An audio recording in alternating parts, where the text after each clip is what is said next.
With computers being used on a regular basis by both teachers and students in the classroom and outside the classroom, it's important to develop some methods or conventions for organizing things and naming things to make everybody's life easier in the long run.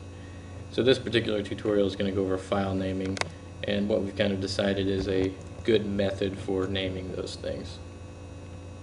Now with most computers, and that being PCs or Macs, you're going to deal with folders and files, so you all know what those look like. And you can kind of see what I'm talking about from this particular picture. To illustrate this, we're going to walk through saving a document from Microsoft Word. So if you could, go ahead and open up Microsoft Word.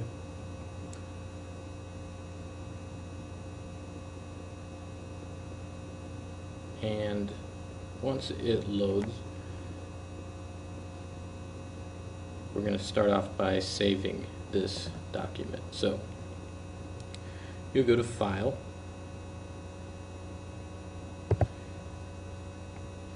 and select Save As. Now just so you know, Save As will allow you to save it in multiple places. So this is one of the things where if you're wanting to save it on your computer and on SharePoint, which would be a good idea for important documents, you would be able to do that by using the Save As feature from any piece of software that would be on your computer. So I'm going to select Save As, and this menu will pop up, but there is a slight chance that it would look like this. And so in order to change that, there's a black triangle and a blue box beside your Save As name, and if you click it when it's facing down, it will face up and give you more options on where to save things. So let's say that I wanted to save this document on the server. Well, in most cases you should be able to access that from this side menu over here that has JSMS and then something after it, and once you click on it you should have access to SharePoint from there.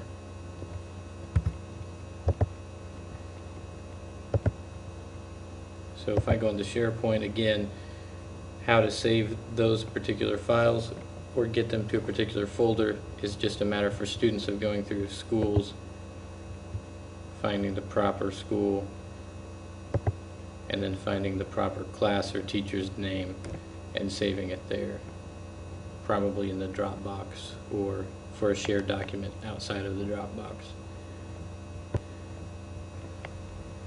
Now to save to your actual hard drive on your computer, which again you need to get in the habit of doing both, is very similar. You're just going to scroll down until you see probably Documents, and when you select Documents, the Documents folder will pop up and you'll want to probably save things there. Let's say it's a Word document, then that would make sense to save it there.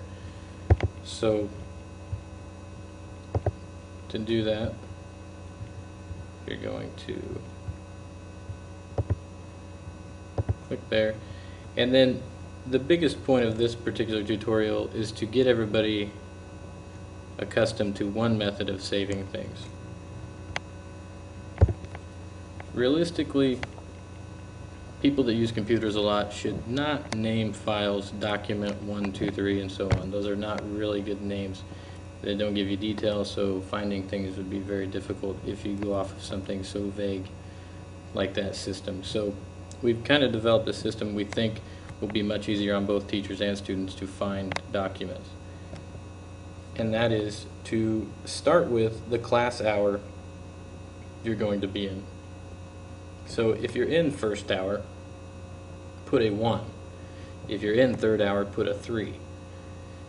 The next thing to put in that file name is the assignment. So if you're doing a project, then name it the project name. If you're doing a survey, then name it the survey name. And then lastly, you want to put your name, but start with your last name and then include your first initial for any students that might have similar last names to make it easier on everybody. So again, that is the hour, the assignment, last name, and then first initial. Teachers are going to receive hundreds of assignments, so it's very important to follow a similar format, and we really think that this format will help alleviate some of the stress of organizing files and finding files. And again, to change things, you just are going to click in the Save As slot, change it to the hour,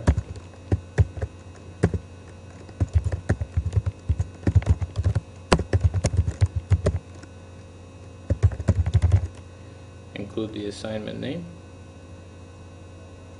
your last name, then your first initial. Make sure you've got your hour at the beginning, and then once you've selected where you want to save that particular document, you would then click Save.